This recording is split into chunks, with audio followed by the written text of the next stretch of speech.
were by the doors. You could hear the howling, the whistling, and you could see debris flying horizontally down the road.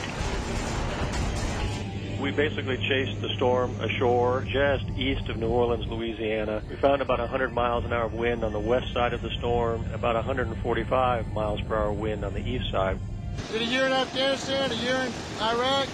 Never seen nothing like this. The most destructive storm in American history slammed ashore near dawn Monday, August 29th, near the Mississippi-Louisiana state line. Hurricane Katrina and her sustained winds of 145 miles an hour caused destruction like this across 4 states. The storm surge pushed a record 29-foot high wall of water across coastal communities. By midday, this region was the scene of a mammoth natural and national disaster. In this edition of Recon, we'll look at the massive military effort that followed.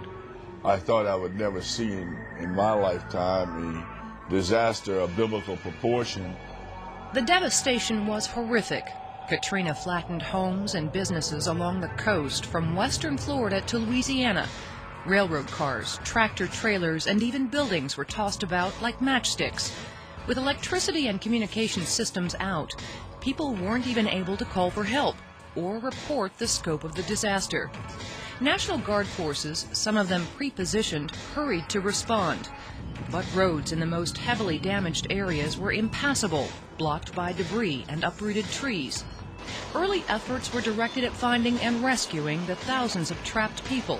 It was soon clear that military helicopters would be the only effective means of getting large numbers of people to safety. The pace of operations was something I've never seen before. The expectation was that we will fly the maximum that we can. Coast Guard pilot Tom Meyer, usually stationed in Hawaii, was on a training assignment in the Gulf region when Katrina made landfall. He volunteered for duty and was immediately put to work, first in Mississippi. A lot of the hoisting and extractions we did that night weren't optimal for us. They're very demanding on the crew and the aircraft, and really bumping up on the safety margins. But when there's no other assets on the ground to get down there and get these people, it's incumbent upon us to utilize our expertise and our procedures to get them out of there. 2 ladies that were signaling with a flashlight from an attic window. That we put our swimmer down. He had to take our crash axe out of the aircraft here and cut a hole through the roof and extract the 2 ladies through there. But unbelievable stories when we got back and listened to these ladies riding out the storm. Then he was needed in New Orleans. Hundreds of thousands had left after the city ordered an evacuation the weekend before the storm. But tens of thousands couldn't or wouldn't leave. It was pure hell. The lady my mother is a caregiver for refused to leave, and my mom is her only advocate or crutch, and I couldn't leave my mom, so I did what I had to do, and I never thought, and they never thought, that water would rise to the point where we were up in the attic. Coast Guard helicopters and crews were rescuing as many people as they could carry. It was a situation where we were operating at our power required and power available was equaling each other, which isn't a good situation for us. And what we were doing was we were operating at that power required, and we were hoisting until that power available evaporated. And we said that's all we can take, and we would go. The rescues continued hour after hour. How many did Lieutenant Commander Meyer's crew save? He lost count after 180. The pace was just too fast. As Katrina was moving through, 6,000 people were riding out the storm at Keesler Air Force Base in Biloxi, Mississippi. 1,000 of them were in the base hospital. There was flooding and power was out. We had heroes that were providing manual compression for people who were on ventilators until we could get some portable emergency generators and literally save their lives. They gave birth to 4 babies. One of those was by C-section under flashlight. There you go, sir. Have a good day. People across the region pitched in as a rapidly increasing military presence found ways to get them water, ice, and food. Staff Sergeant Glenn Moranto's home in hard-hit Bay St. Louis, Mississippi, was destroyed, but he still reported for National Guard duty. The older people tell you, treat people how you want to be treated. Try to, whether you was rich or poor, if you could help somebody, even if you was a poor person, you could help somebody help them. If you're a rich person, just help them. If I could use these words, like we all are brothers and sisters and aunts and uncles here. I mean, we're pulling together because we know as a community that we have to survive. The day of the storm, we started rescuing people. And then we opened the store up as a shelter. We had people sleeping all over on the floors because we had cleaned them and got most of the dirt out and stuff. And then the next day, more people started coming. We had a school bus parked outside. People were sleeping on the school bus and sleeping on the floor in here.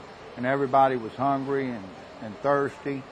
And so me and my wife, we started giving our food away in the store to feed the people. And we did that for the first 3 days, and then we started getting some drop shipments of food.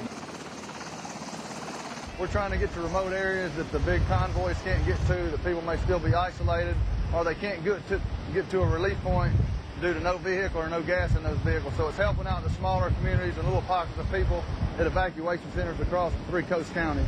I can say that the military did an excellent job again. I can't say enough. I truly can't say enough. They have been just wonderful. And I want to thank everybody, all people talk about the Coast Guard, the Seabees, the Marines, the Navy, but I want everybody to know we are Army of one. It don't matter where you're from.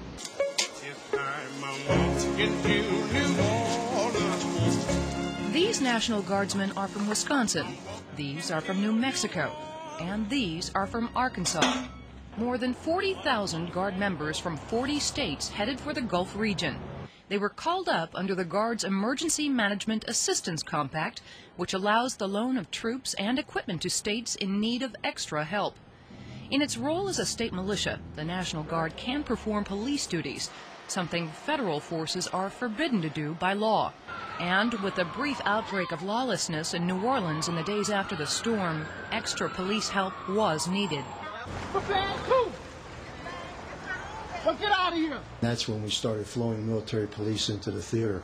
2 days ago, we flowed 1,400 military policemen in. Yesterday, 1,400 more. Today, 1,400 more. Today, there are 7,000 citizen soldiers, Army National Guard, badge-carrying military policemen, and other soldiers trained in support to civil law enforcement that are on the streets, available to the mayor, provided by the governor to the mayor to assist the New Orleans Police Department. Disorder wasn't confined to New Orleans. For example, the experience one Keesler NCO faced while trying to get back to the base after the storm. She was many miles north of here in a long line of cars waiting to get gas. And an elderly woman was being held up by gunpoint. And this person decided that he wanted to carjack her, take her money, and wanted her gas. And Staff Sergeant Singleton stepped between the gunman and the elderly lady and said, "Look, we're here to help. If you're going to shoot anybody today, you shoot me. Now here, take your gas and get out of here." The rich mix of French, English, African American, and Spanish influences over the years produced a unique culture in New Orleans. The Big Easy, as it's called, came to be noted for its rich food and its distinctive music.